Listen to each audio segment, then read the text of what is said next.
All right, the Detroit Lions got blew out 47-7. They didn't score an offensive touchdown. Jamal Agnew had the only touchdown. I think that was in the third quarter on the punt return. Let's talk about it. Hit that subscribe button, bell icon button, share the video. And yeah, basically Tom Brady played the half. They put in Blaine Gabbert. I think Gronk scored the first touchdown, scored another touchdown. We scored one from Tom Brady, scored another one from Blaine Gabbert. Mike Evans caught 2 TDs. Antonio Brown caught a TD. It was tough to watch, but let's talk about it. Hit that subscribe button, bell icon button, share the video. Check out Detroit Lions post-game reaction video for more videos like this. And yeah, me and Mr. Mason, he watched it. He wasn't too happy about the game. Neither was Mom's mother, Dawg. But, we've seen games like this in Detroit before. If you've been a Lions fan long enough, you've seen games like this, man. And it's really no secret. The NFL, if you ain't a team that got championship or playoff ambitions, they don't postpone your game. They made Denver go out there with a receiver that didn't make it as a college quarterback, and Royce Freeman as a backup quarterback. So when it's playoff teams like Baltimore, Pittsburgh, they let them postpone their games, which they could have moved the game to Sunday. And if they moved the game to Sunday, then all the defensive coaches that didn't coach today could have coached. Then Darrell Bevell could have coached. But that's the NFL for you. The NFL don't want to accommodate no teams this year unless they a playoff team. Now, they didn't accommodate the Baltimore Ravens. They made them go out there with Robert Griffin III, which wasn't a bad bet. Robert Griffin III, former Heisman Trophy winner, Pro Bowl quarterback. But they still lost and he got injured and had to go with another quarterback. But it is what it is. It was for the short term future. It was in the betterment for the Lions. They got 5 victories, 10 losses. Right now they could be anywhere from the 12. They could pick 12. So right now they could pick outside the top 10 because teams like Atlanta, a lot of teams got worse records than the Lions or even. So they could pick anywhere from 12 to whatever. And, but let's talk about the game first. We get into draft talk. We knew what type of game this was going to be. I did the prediction video. I think I dropped it was it Thursday or Wednesday I dropped it. We knew what type of game this was going to be. We knew it was going to get blew out. How you beat Tampa Bay, you get pressure on them. And today, the Lions couldn't get pressure on Tampa Bay with Rob Prince, the receiver coach, as the head coach. Because obviously Darrell Bevell couldn't coach him. They tried to blitz. They tried to get pressure on him. And Brady just made him pay. It was just like that one touchdown to Gronk from Blaine Gabbert down the seams was like the Lions just gave up defending. And he hit him right down the seam. It was a beautiful throw. You gotta pat him on the back. He got, Mike Evans. He got Antonio Brown. He got Chris Godwin. It was just like the defense gave up. You already banged up at corner. You're already pathetic in the front seven. Jamie Collins didn't play today. And it was just like pathetic. They scored, I forgot how many points they had to have, but they had 4 different people with touchdown. Leonard Fournette scored the touchdown. And, it's ideal. To be honest, you want to get blew out. You want to tank. And right now they can tank and lose. What, they got 2 more games to play? Is it one more game to play? I believe, yeah, it's one more game to play. But you can play one more game. You can go 6-10 and still end up with the 12th seed because you got New York, the Bengals, the Falcons. Got a lot of teams, they got equal or worse records. And you're really tanking just to, secure a top 12, top 15 pick. And that's sad. That just lets you know how pathetic the NFL has been this year as far as bottom feeders. And,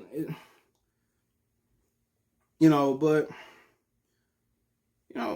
with this game, it just was they stumped us out like Kirk Franklin did this concert. And all my people say stump. All my sisters say stump. They beat us down. We knew what was going to come. But what I didn't predict was Stafford getting knocked out. But how couldn't you predict it? Stafford played. When he played the last 3 games, he also exited. So Chase Daniels had played in the last 3 games. And at the end of the day, it's always an ankle, a back, a shin, an ass, a head. And it's just at the point where you have to have a contingency plan if you keep Stafford past this year. And the contingency plan is going to have to be another quarterback. And that's the point. You might have to move up to get Trey Lance. You might have to move up to get Zach Wilson. You might have to move up to get Justin Fields, which could have been prevented if you just would have took a fucking quarterback last year. But, the Bucs, The Bucs is going to go as far, excuse me, as Bruce Arians game plan them to go. Not sure Ronald Jones III is coming back, but if the Bucs want to make it to the Super Bowl, they're going to have to run the ball effectively. Those screens to the running backs, halfbacks, to tight ends, receivers. They're going to have to play a ball control type of offense. They got to control the ball in a time. And that's the only way they're going to make it. Let Tom Brady, Ronald Jones III, and then once you kind of do the things that I said, short and dink and dack and screens and all that and run the ball, then you go over the top to Mike Evans, Chris Godwin, and Antonio Brown. But to be honest, I'd be very shocked if that team made it to the Super Bowl. And the Super Bowl is in Tampa this year. I would be hella shocked because they have a good enough team to make it, but they don't have a good enough coaching staff to understand what they need to do to make it. They like to go down the field. But the offensive line, when they play against a great front seven, doesn't allow it. Today, they was able to block because other than Romeo Corral, who you going to count on? You don't have Jamie Collins, Deshaun Hannon showed up. Trey Flowers, I think he was out. Austin Bryant jumped off sides and still didn't even sack the quarterback in the second half. So you really don't have anybody in Detroit to expose that. And really about them, it should really be taking advantage of the short routes that Tom Brady did in New England. I forget the name of the route, but you got the ends, the slants, the little whip routes, the option routes that I was looking for. That could be going to Antonio Brown. Antonio Brown and Godwin could play Edelman or Welker. They that good at route running and receiving. But to be honest, I don't see one dominant team in NFC. And if I had to say it was a team that was dominant, it'd be the New Orleans Saints. But they have playoff issue woes. When they get to the playoffs, they keep losing to Nick Foles and to Kirk Cousins and Case Keenum or whoever the Rams to go to. But so I don't really, and everybody never look at it that Drew Brees choking the playoffs. And it's already he's established because he won the Super Bowl. But if Tampa Bay can avoid New Orleans, they can make it. They can really make it. Because ain't no dominant team in the NFC. All the great teams in the AFC. But you look at it, Green Bay, excuse me, Green Bay got popped by Tampa Bay, but they can't stop the run. And they don't have nobody outside of Devontae Adams receiving wise. So it ain't really hard to take away Green Bay. You know what I'm saying? Seattle, they don't have no defense, especially in the secondary, and they can't protect Russell Wilson. So you look in the AFC, you got the dominant teams. You got the Kansas City Chiefs, the Titans. They just got the formula. Baltimore, a good team. But for Tampa, they don't have an offensive line or they don't have a coaching staff. But other than that, they just ran up the score. They could have won even worse. I think Bruce Arians pulled back, but Stafford should be gone, to be honest. He should actually retire, go somewhere else, really retire.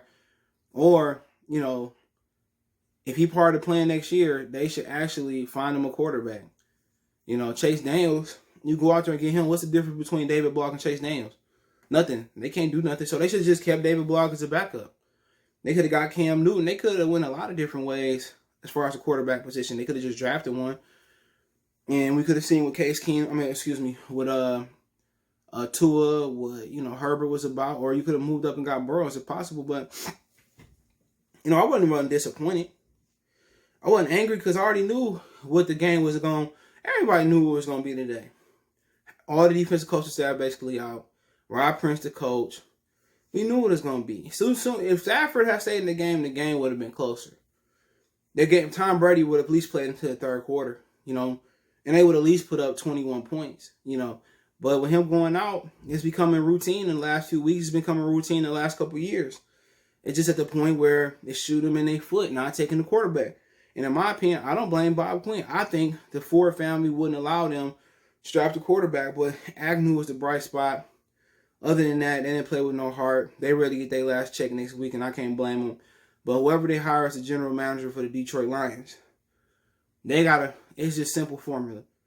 Build a great defense, find a great quarterback. That's the formula. And the great quarterback today for the Lions doesn't mean like Aaron Rodgers, but great for this city. It's probably going to mean a mobile quarterback, a guy that can run and stuff. And if they do end up taking the Zach Wilson and Trey Lance, so I'll just go ahead and put Justin Fields, you can let Stafford just start next year, see where it go. And if he get injured or, they beat him out of camp, you can let him play. But they got a few quarterbacks that's next-gen quarterbacks next year, and that's Zach Wilson is mobile, Justin Fields is mobile, Trey Lance is mobile. What if Ellinger coming out? What if a lot of people like Trask coming out? I mean, you probably can get you a really good quarterback anyway. You got Jalen Hurts last year, who turned into a really good quarterback, and I think part of his maturation in the NFL was sitting behind Carson Wentz. So you got options next year, to be honest. You could take 2 quarterbacks next year if you wanted to. I think they got an out and Chase Daniels contract, so really it starts off with great defenders, great quarterback, and being able to run the ball. So if I look at this team, before I do the year wrap up, I'm really looking at a situation where you got a great running back. You just got to find somebody that balance them out. Next draft, you got to find a quarterback. You figure out what you do with Galladay. I mean, you got a great tight end. You got a great pass rusher, Romeo Cora. You got some good young corners, Aurarie and Kuda. You got a good safety in Walker. So really, it's just about filling guys out around them. Finding your Aaron Donald, your Reggie White, finding your Lawrence Taylor. Honestly, if I'm sitting there and they pick next year, it's probably about taking the best player available. Quarterback, running back, receiver, end, tackle. But it's going to be a tough job because it's just, this team has been impossible since the Foresters got them. But, Tampa went bang, bang, bang. Fresh off our butt, man, today. So, congratulations to Tampa. Everybody called a touchdown. I believe Tom Brady daddy called one out there. Touchdown, Tom Brady Sr. But, hey, let me know what you guys think. Don't forget you can follow us on Facebook, Instagram, Twitter. You can reach out if you have a business question, inquiry, response, your video request, or you want to advertise your business on the channel. All my social media subscription. Twitter's the fastest way than Facebook and Instagram. Also, you want to make a donation. Cash App, CJ Good 313. That's in the description. PayPal link in the description. The best way to donate is share the video. Hit that subscribe button, bell icon button. And other than that, don't forget to check out my main channel, Goodfellas Sports TV, right here on YouTube, Goodfellas Sports TV 2.0. Appreciate the love, support. One time for the one time. We gone. Let me know what you think in the comment section.